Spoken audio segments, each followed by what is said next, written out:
통영시 고성군청의 정점식 의원님입니다. 행정처장님. 네. 조금 전에 민주당 의원님들 대법원장 후보자 인사청문회와 관련된 여러 가지 말씀을 하는 거 보면 굉장히 잘못된 것 같다. 이균용 후보자는 법관으로서의 자질이 전혀 없다라는 취지로 이렇게 들리는데, 소위 비상장 주식 신고 누락에 대해서는 우리 처장님도 잘 알고 계시죠? 예. 이게 이제 소위 가족 1인당 액면가 125만 원, 가족 4명 다 합계 500만 원의 비상장 주식입니다. 거의 2020년 이전에는 이게 액면가 125만 원이라면 신고를 안 해도 되는 거였죠. 그렇습니다. 그런데 20년 말 21년 신고 공개분부터는 이게 주식의 신고 방법, 이전에는 액면가였는데 이제 평가액으로 1,000만 원이 넘으면 비상장 주식도 평가액이 1,000만 원이 넘으면 신고를 하는 것으로 기준이 바뀌었죠. 그렇습니다.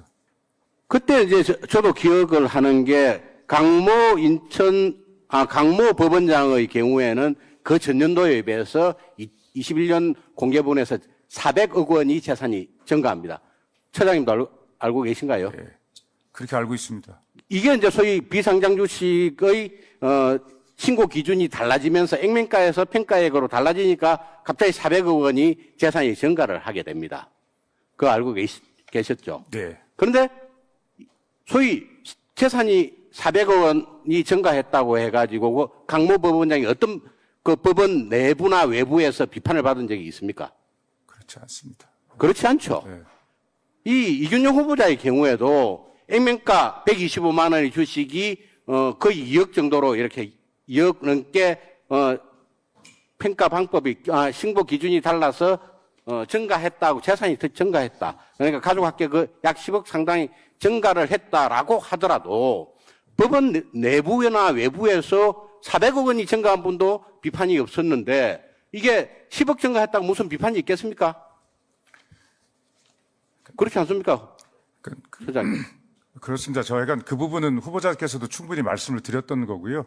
그러니까 저희들도 아까 말하다시피 그런 시스템에 대해서 좀 더 고민해서 이런 일이 없도록 우리가 좀 마련했으면 좋았겠다는 생각을 갖고 있으면서 제도 개선에 노력을 해야겠다는 생각을 갖고 있습니다. 그렇습니다. 이제 선거법상 허위사실 공표, 그러니까 재산을 누락하거나 허위로 재산을 가대하게 신고하는 경우에는 소위 당선될 목적이라는 명확한 고의가 있습니다. 그렇지만은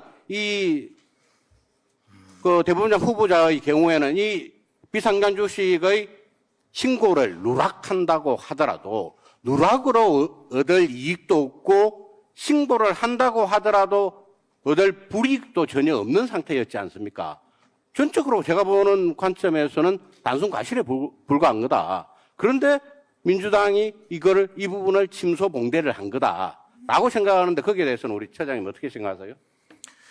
그 의원님들의 후보자님에 대한 임명 동무에 대한 판단에서 제가 이렇게 저렇게 말씀드릴 수는 없는데 후보자님이 스스로 송고했다고 하는 그런 부분에 대해서는 같은 입장을 갖고 있고요.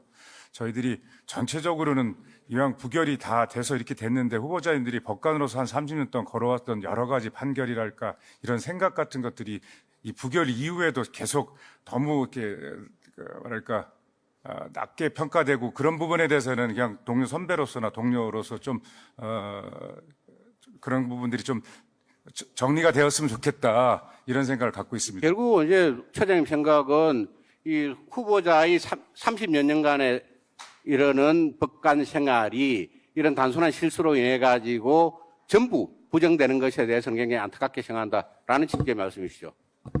그러니까 그런 부분에서 우리 후보자님이 이미 부결되어 가지고 대은인 마당이라고 한다면 저희들이 제도적으로 고민할 부분에 대해서는 정말 한번 잘 따져보겠습니다. 그런 부분 말씀드리고 나머지 부분에 대해서는 개인적인 안타까움 같은 것도 있다는 말씀. 그렇죠. 그리고 이제 자녀의 소위 건강보험 피부 양자 자격 상실 신고를 못했다 이런 부분들은 이 부분 역시 그 자녀가 외국에 거주하면서 실질적으로 여기 와서 건강보험 혜택을 소위 이제 건강보험금 부정수급을 받지 않았다. 받았다면 비판받아야 마땅하고 그리고 거기에 대해서 부정수급 부분에 대해서 환수 조치를 하면 되는 것인데 그런 사소한 실수를 가지고 정말 지명되어서는 안 될 사람이 지명되었다라고 이제 비판하는 부분에 대해서는 많은 분들이 동의를 하지 못할 것이라고 생각을 합니다.